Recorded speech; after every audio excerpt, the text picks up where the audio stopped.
1차적으로 독도는 또 일본이 자기 땅이라고 주장할 것이고, 중국은 이어도 칠광구 이런 데는 해양 영토 전쟁이 일어날 거예요. 여기에 대비해서 우리 자주국방은 이런 방향으로 우리가 건설을 해야 된다. 미국의 핵 우산 전략은 지금까지 한 번도 적용된 사례가 없어요. 그렇기 때문에 불안한 거예요. 미국이 워싱턴을 포기하고 파리를 보호하겠느냐, 이런 얘기 하는 거예요. 일본은 핵무기를 안 갖겠다, 비핵 3원칙을 주장한 나라인데 불구하고 우라늄 농축시설 제철 시설을 1988년도에 확보했어요. 최소한 그 핵물질, 우리가 여차하면 만들 수 있는 이 잠재 능력을 확보하자. 트럼프 당선 이후 방위비 압박이 거세질 것으로 예상되는데 한국의 국방에 큰 영향을 미칠까요? 트럼프 대통령 일기 때 우리가 굉장히 스트레스 받던 것 중에 하나가 방위비 분담금을 500% 올려라. 그래가지고 국민들이 저항이 많았죠. 왜냐? 시장 상인들 장사하는 것도 아닌데 어떻게 하루에 500%를 올려달라 하느냐. 트럼프 행정부의 참모들은 도대체 뭐 하는 사람이냐. 다 상의해가지고 그 방위비를 산출하는 건데, 그래가지고 그걸 미루고 하다가 1년 반 이상 미루다가 협상이 안 돼가지고 결국에 바이든 정부다 가지고 연평균 물가 상승률하고 이렇게 고려해가지고 정상적으로 올려서 타결이 됐어요. 그러고 나서 트럼프가 기분이 엄청 나빴대요. 그동안 한국의 방위비 분담금 올리라 했는데 안 올리고 그야말로 뺀질뺀질 하다가 자기 임기를 지나버리고, 그래가지고 기분이 안 좋았다는 얘기 들었고, 그 다음에 최근에 들어서 대선 운동하면서 다시 거론했다. 이거 한국 방위비 안 올린 거 내가 알아, 이건 짚고 넘어가겠다, 이런 얘기를 해가지고 다시금 집권하면은 방위비 분담금을 올릴 것이다, 이렇게 예상을 해요. 근데 사실 우리도 잘못한 것 중에 하나가 이 방위비 분담금을 올리는 걸 싫어하는데, 사실 우리도 뭐 방위비 분담금을 공식적으로 내는 건 1조 한 2, 3천억이에요. 근데 실질적으로 세계 최고로 좋은 그 미군 기지를 평택에 만들어줬잖아요. 가장 모더나이즈한.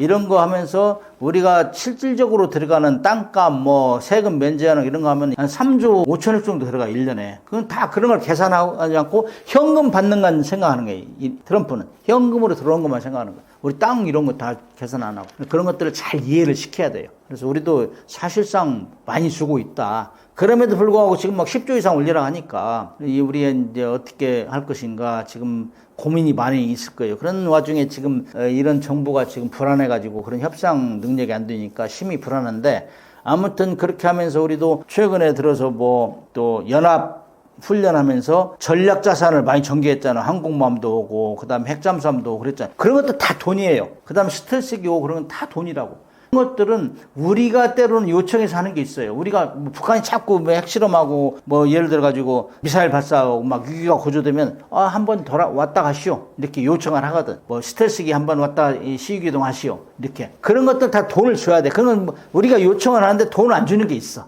이런 것들도 우리가 잘 계산해서, 적어도 일본은 어떻게 하는지, 일본은 우리보다 더 많은 사람이 주둔하고 있단 말이에요, 미군들이. 그렇기 때문에 일본 수준으로 해서 좀 투명하게 이렇게 올려주고, 그 다음에 최근에 들어서 뭐 미국 트럼프 대통령이 우리하고 조선업 협력을 많이 하자. 그래가지고 지금 미국의 조선업이 쇠퇴되고 있어요. 그래서 그걸 우리한테 협력을 요청하고 있는 상황이기 때문에 우리도 너희들 조선업 부흥을 위해서 투자도 하고 협력도 하겠다, 수리도 하겠다, 뭐 이렇게 하면서 상쇄하는 전략을 우리가 추진해야 돼요. 서로 이제 보충하고 주고받고 해야지 계속 우리는 주기만 하면 안 된다, 이런 여론이 지금 비등하거든요.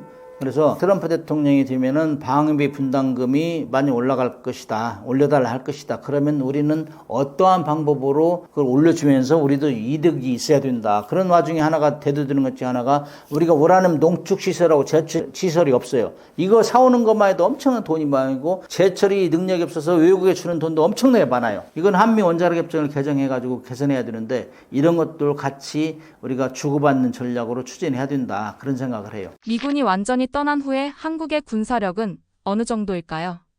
한국이 국민들이 미국한테는 항상 감사하는 마음을 가져야 될 거는, 정말 전후 6.25 전쟁 폐허딘 상황에서 이렇게 10대 강국으로 왔던 거는 우리한테 정말로 큰 도움이 됐어요. 경제적으로도 군사적으로 지원을 했기 때문에 우리는 정말 그동안 꾸준하게 경제 성장하고 10대 강국으로 들었다고 할 수 있는데, 이제는 우리도 이제 그런 도움을 받은 나라에서 도움을 주는 나라도 커야 돼. 그건 완전히 우리가 나중에 이제 추진해야 될 방향인데, 또 떠난다. 한국에서. 그러면 또 국방비를 엄청나게 투자를 해야 돼요. 우리는 핵무기도 없단 말이죠. 북한 핵무기 가지고 우리 위협하고 있고, 중국, 일본은 항공모함 건조 경쟁을 하고 있어요, 지금. 그럼 우리한테 압박이 드는 거죠. 그때 미군이 떠나면은 사실 우리한테는 군사비가 엄청나게 다시 들어갈 것이다. 저는 그렇게 예상을 해요. 그러나 미국이라는 나라는 자기 이익을 위해서 항상 뭐 아프간 철수도 하고 뭐 신속하게 조치한단 말이에요. 그래서 우리도 어떻게 될지 모르는 거예요. 어제 적이 오늘의 친구가 오늘의 친구가 내일의 적이 되는 건 국제 사회에 담용한 거기 때문에 아무리 우리를 도와줬다고 해도 미국이 트럼프 대통령이 일기 때 방위비 분담 안 올려주면 미군 철수하겠다고 이렇게 하겠다고. 그런 상황이 오지 않으라는 법을 우리가 예측할 수 없어요. 그래서 거기에 대비해서 꾸준하게 군사력을 키워야 되는데 특히 뭐 핵잠수함 같은 경우 이런 거는 정말 주변국까지 견제할 수 있는 전력이기 때문에 미국이 떠난 거에 대비해서 이렇게 해야 된다. 사실 우리가 이렇게 군사비를 많이 이렇게 들이지 않는 거는 28,500명이라는 전력이 여기 주둔하고 있기 때문에 엄청난 이득을 본 거예요. 그러나 우리의 군사력 건설 방향은 패러다임을 바꿔서 대북은 이제 압도했다. 이제는 중국하고 일본을 견제 수준으로 가야 된다. 미군이 떠나면은 1차적으로 독도는 또 일본이 자기 땅이라고 주장할 것이고, 뭐 중국은 이어도 그 남부 그 다음에 칠광구 이런 데는 자기들이 또 그 영토전쟁, 해양 영토전쟁이 일어날 거예요. 여기에 대비해서 우리 군사력을 키워야 된다. 그래서 우리 자주국방은 이런 방향으로 우리가 건설을 해야 된다는 생각을 해요. 미국의 해구산 전략이 대한민국 안보에 어느 정도 도움이 된다고 생각하시나요? 미국의 핵 우산 전략은 지금까지 한 번도 적용된 사례가 없어요. 그렇기 때문에 불안한 거예요. 프랑스 드골 대통령이 핵무장한 이유가 바로 이런 것들이에요. 핵 우산을 믿을 수 없다. 미국이 워싱턴을 포기하고 파리를 보호하겠느냐 이런 얘기하는 거예요. 뭐 러시아가 워싱턴을 공격했다는데 북한도 마찬가지. 야, 한국 남한 우리가 공격하려는데 자꾸 건드리면 내가 워싱턴 공격하겠어? 그렇게 하면 과연 자기 국민들을 버리고 우리를 먼저 보호해 준다. 이런 것 때문에 이건 실증이 되지 않은 거예요. 실증이. 그러나 미국이라는 나라는 우리는 어느 정도 믿어야 된다는 것은 자명한 사실이에요. 왜냐? 6.25 때 37,000명이 와서 우리를 구해줬어요. 우리를 희생했어요. 그리고 지금도 28,500명이 남아있고, 미국이라는 나라는 자기 병사가 어디가 죽으면 끝까지 추적해서 공격을 하잖아요. 이런 걸 우리가 그동안 과거 역사를 보고 믿어야 된다. 그러나 이거는 재래식 전쟁도 아니고 핵무기이기 때문에 과연 그럴 수 있느냐? 핵무기는 너무나 치명적인 영향을 주기 때문에 파괴력을 가지고 있기 때문에, 그러나 이건 실증이 되지 않았기 때문에 우리도 항상 반신반의예요. 그래서 미국이 확장 억제해준다 해도 우리 한반도에 가져다 놔라. 한반도에 가져다 놔도 마찬가지예요. 미국도 지금 핵잠수함에 핵무기를 싣고 있지만은 거기에 막 단계가 많아요. 이거 5인 발사할까 봐서 5단계, 6단계가 다 안전장치가 되어 있다고. 그렇기 때문에 한반도에 핵무기를 갖다 놔도 마찬가지 결심은 미국 대통령이 해야 돼요. 그렇기 때문에 우리 한국 사람들이 불안해하는 거예요. 그래서 요즘 최근에 들어서 뭐 핵무장을 해야 된다, 핵무장을 해야 된다 그런데 핵무장을 자체적으로 하기는 쉽지 않아요. 왜냐? 미국은 핵 확산 억제를 책임지는 나라예요. 그야말로 핵 확산 억제를 최전방에서 책임지는 나라가 미국이에요.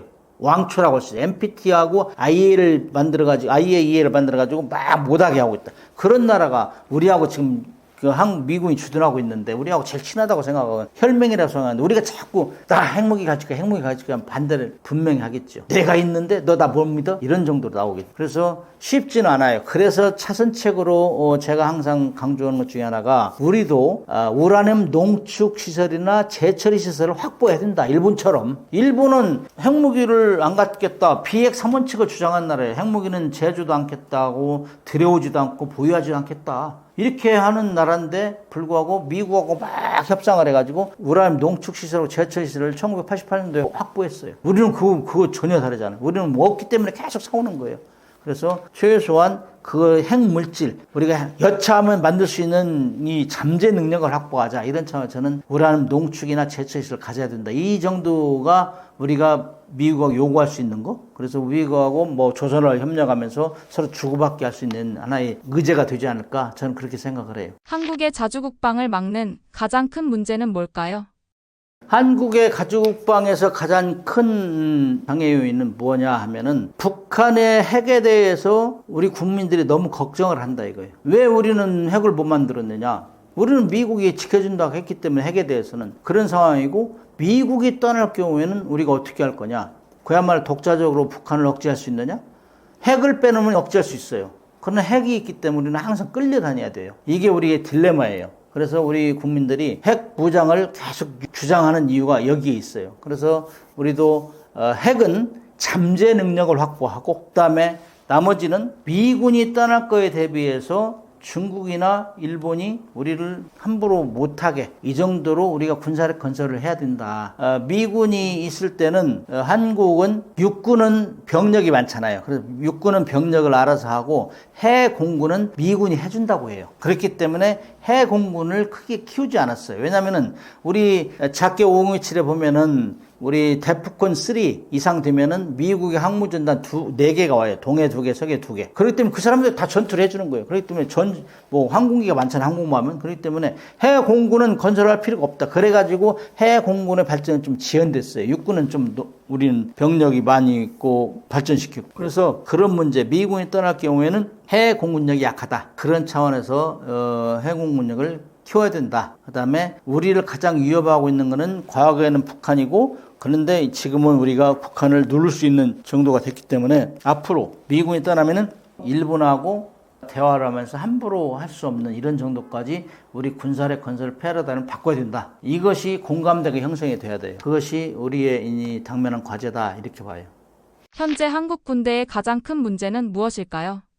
한국에서 이제 자주국방을 위해서 만약 신경 써야 될 거는 미군이 떠났을 때에 대비해서 어떻게 해외 공군력을 강화할 것이냐. 이건데 이 문제뿐만 아니라 한국인의 가장 고질적인 문제는 지금 우리뿐만이 아니고 전 세계 마찬가지 인구 절벽.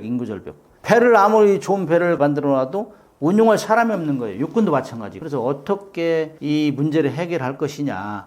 어느 정도 병력을 유지하는 것이 우리 한반도 전략의 가장 합당한 전략이냐. 이런 걸 빨리 만들어내야 돼요. 지금 일본 같은 경우는 병력이 25만 정도 되는데 우리는 48만 명이거든. 북한은 병력으로 얘기하면 128만 명이지만 병력에 주는 대신에 어떻게 그 첨단 무기로 이거를 보상할 것이냐. 그 다음에 어떻게 우리를 함부로 건들지 못하게 억제력을 가질 것이냐. 이런 것들. 그래서 미사일 전력이라든지 그다음에 핵잠수함 전력이라든지 이런 거를 가지고 있음으로 해서 중국이나 일본이 함부로 건들지 못하게 하는 거예요. 우리 현무 미사일 같은 건 위력이 강대하기 때문에 그런 거, 핵 잠재력 확보 이런 거를 해가지고 과거에는 우리의 주적이 북한이었고 지금도 주적이지만은 이미 그 주적은 우리한테 함부로 못하게 할 정도로 커 있기 때문에 미래 군사력 건설 방향은 중국이 함부로 건들지 못하게 하는 것이다. 이런 방향의 우리 국민들의 의견이 형성돼야 된다. 그렇게 봐요. 떠먹여주는 TV 오늘 처음 출연했는데요. 요즘 경제 분야에 신경 쓰는 분들이 많고 주식 관련 이렇게 얘기하는데 사실 전쟁은 주식하고 굉장히 연결이 많이 되죠. 트럼프 대통령이 다시 집권함으로 말미암아 트럼프 대통령 시절에 어떻게 군사력 건설 방향이 이렇게 됐느냐.